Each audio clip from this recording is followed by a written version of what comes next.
बढ़ते हुए एक और बड़ी खबर है, कारगिल युद्ध पर बोले हैं CDS general Anil Chauhan.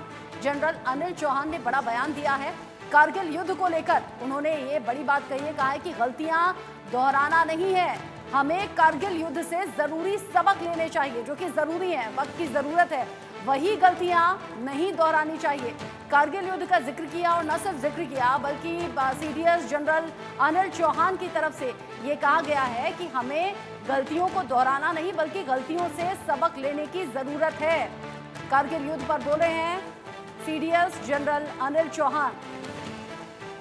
Chief of defence staff general Anil Chauhan ने गुरुवार को कारगिल युद्ध से मिले सबक की बात कही है और ये कहा है कि युद्ध से जो सबक हमें मिला है उसे हमें सीखना चाहिए, गलतियों से सीखना चाहिए। उन्होंने कहा कि 1999 का कारगिल युद्ध 2 महीने से ज्यादा समय तक चला।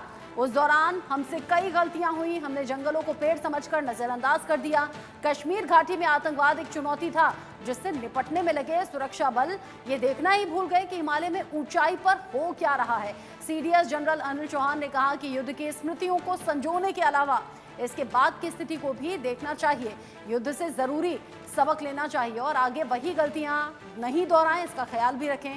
सीडीएस ने कहा युद्ध की स्मृतियों को संजोने के अलावा इसके परिणामों पर गौर करना और भविष्य के लिए उपयोगी सबक लेना भी जरूरी है। सीडीएस ने आगे कहा कि कारगिल में हमें बेशक जीत मिली लेकिन तमाम खामियां भी उजागर हो गई थी, तभी तो 26 जुलाई 1999 को सेना की ओर से जीत की घोषणा करने के 72 घंटे के भीतर सरकार ने के सुब्रमण्यम की अध्यक्षता में अपनी पहली समिति गठित की। इस समिति का उद्देश्य जम्मू और कश्मीर में लद्दाख के कारगिल जिले में पाकिस्तानी आक्रमण की ओर ले जाने वाली घटनाओं की समीक्षा करना और ऐसे सशस्त्र घुसपैठ के खिलाफ राष्ट्रीय सुरक्षा की रक्षा के लिए आवश्यक समझे जाने वाले उपायों की सिफारिश करना था।